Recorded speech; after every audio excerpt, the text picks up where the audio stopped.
আসসালামু আলাইকুম প্রিয় দর্শক, মায়ের আশা রান্নাঘরে আজকে আপনাদের একটা বিকালের নাস্তা তৈরি করে দেখাবো। তার নাম হয়েছে সবজি পাকোড়া। সাধারণত এখন শীতকালের দিন বহুত সবজি পাওয়া যায়, বিভিন্ন ধরনের সবজি। আমরা বিকালে সবাই চায়ের সঙ্গে একটু সবজি পাকোড়া খেতে পারি।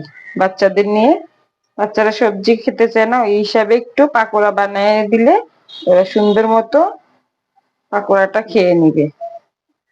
তাহলে আসুন কি কি নিচ্ছি।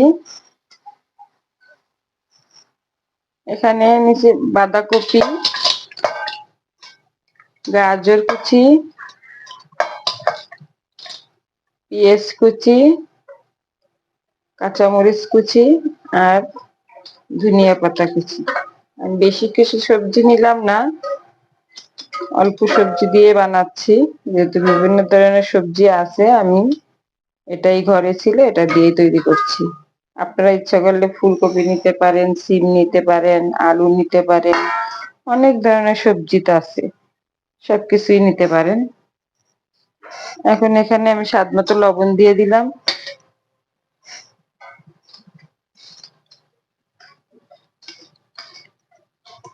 তারপরে দিয়ে দিলাম আটা, দিলাম 1 কাপ, ময়দাও দিতে পারেন।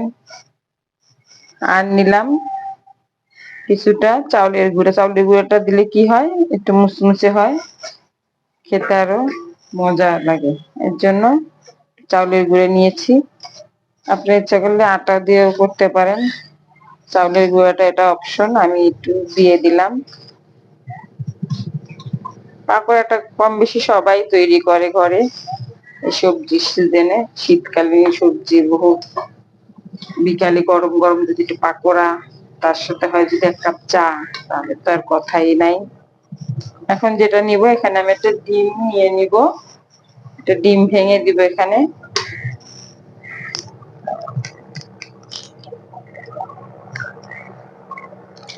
ডিমটা দিয়ে দিলাম। এটা মাখিয়ে নিব। যেহেতু শীতকালে প্রচুর ঠান্ডা লাগে, একটু গরম গরম নাস্তা খেলে ভালো লাগে। একটু পানি দিয়ে একটু মেরিনেট করে নিব। ডিম যেহেতু দিয়েছি, ওখানে অল্প একটু পানি দিলেই হবে। বেশি পানি দিলে একটা নরম হবে, ভাজতে দেরি হবে, শক্ত হবে না তাড়াতাড়ি। এর জন্য অল্প করে পানি দিলে মনে করেন তাড়াতাড়ি করে শক্ত হয়ে যায়, মুচমুচে হয়।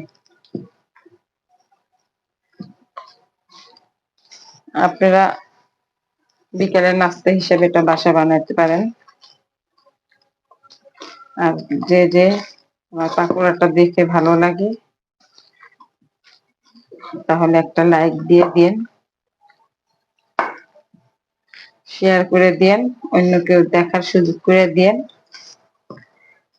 আর নিয়মিত আমার ভিডিওটা একটু দেখেন, সাবস্ক্রাইব করে। একটু হলুদ দিয়ে দিলাম। হলুদ আপনার না দিলেও পারেন, না দিলেও পারেন, সমস্যা নাই, কিন্তু আমি একটু হলুদ দিয়ে দিলাম। একটু হলুদ হলুদ দেখা গেলে একটু ভালো লাগবে। আর একটু এখানে যেহেতু কালারিং সবজি আছে, হলুদ না দিলেও চলে, তারপরে একটু দিলাম।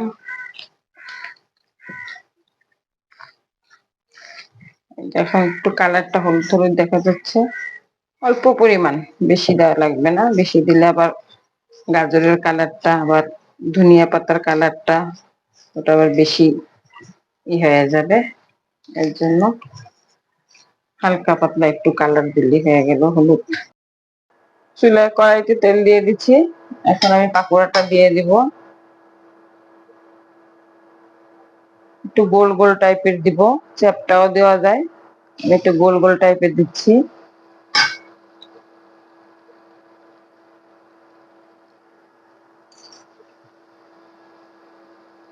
পাকোড়া ভাজতে অনেক ভালোই লাগে।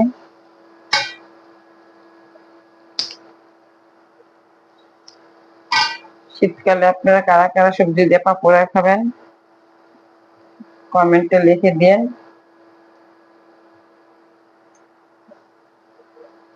গরম গরম পাকোড়া চা সাথে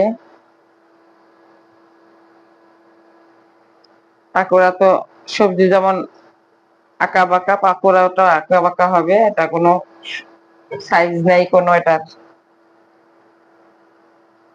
হ্যাঁ, দিয়ে দিলাম আমি। উল্টিয়ে দিবে একটু, ফুলে উঠেছে। ডিম দেওয়ার কারণে ফুলছে সুন্দর করে। বেশি ব্রাউন কালার করব না, এটা হালকা হালকা ভাজা দিব, মানে কম জালের ভিতরে মুচমুচে হয়ে যাবে। আর কালারটা তো ব্রাউন করব না।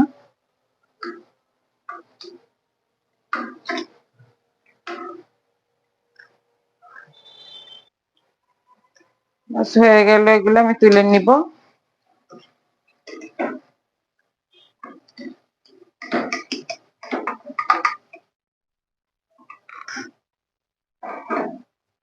কিচেন টিস্যুর উপরে নিয়ে নিলাম একটা প্লেটে।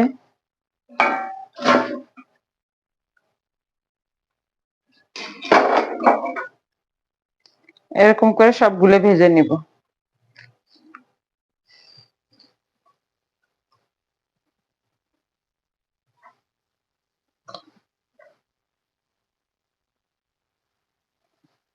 সবগুলা এভাবেই ভেজে নিলাম।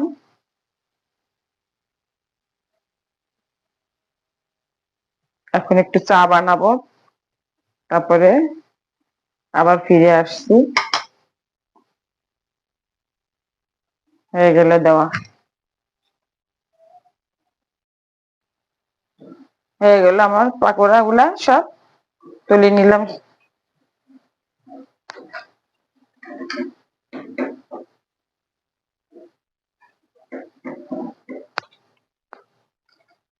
শেষ হয়ে গেল পাকোড়া।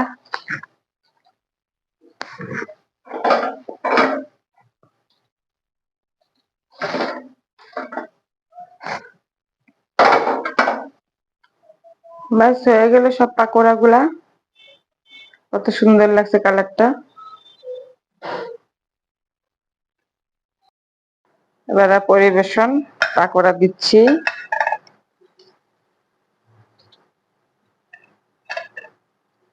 পাকোড়া কে কে এই শীতকালে বানিয়ে খাবেন কমেন্টস করবেন।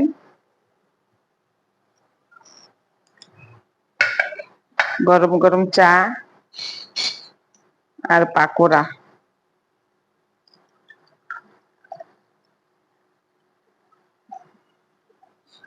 ঠান্ডার ভিতরে অবশ্যই আমাদের বিকালের নাস্তা হিসাবে এরকম সবজি একটা নাস্তার প্রয়োজন। গরম গরম চা,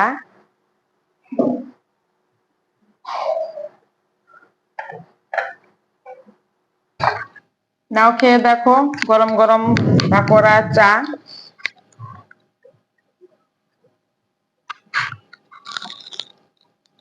কেমন হয়েছে? খাও, খেয়ে নাও। খুব মজা হয়েছে গরম গরম পাকোড়া এবং তার সাথে চা।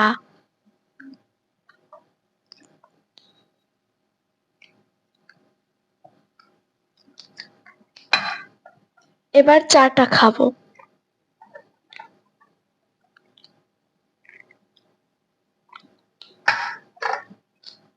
Thank you.